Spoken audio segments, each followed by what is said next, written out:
Sécurité maximale autour de la gare d'Utrecht, mais aussi à l'aéroport d'Amsterdam Schiphol, le principal du pays. La police néerlandaise est tout entière mobilisée à la recherche d'un suspect. Elle a diffusé son portrait et son nom. Gökmen Tanis. Il a 37 ans, est originaire de Turquie. C'est lui qui aurait fait feu ce lundi matin dans un tramway, tuant plusieurs personnes. Beira, deuxième ville du Mozambique, 500 000 habitants, sous les eaux. 90% de la ville portuaire et de ses alentours ont été détruits selon la Croix-Rouge. Responsable, le cyclone Idai. Ponts, routes, hôpitaux, écoles, maisons et barrages.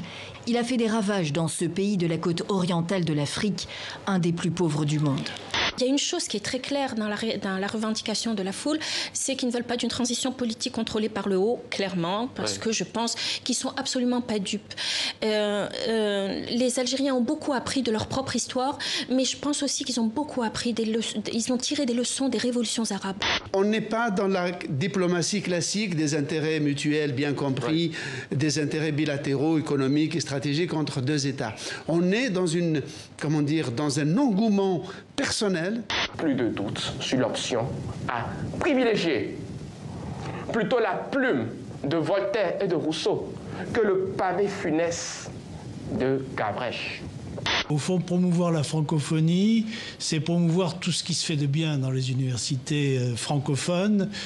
Bienvenue en France et vous annoncez que les droits d'inscription vont être multipliés par 16, par 17, 18, 19 pour tous ces étudiants qui croient en la France, qui viennent en France pour étudier et pour se construire, qui vont être des ambassadeurs de la France et de la francophonie. Et donc moi je trouve cela d'une maladresse insigne. Et là aussi je suis outré.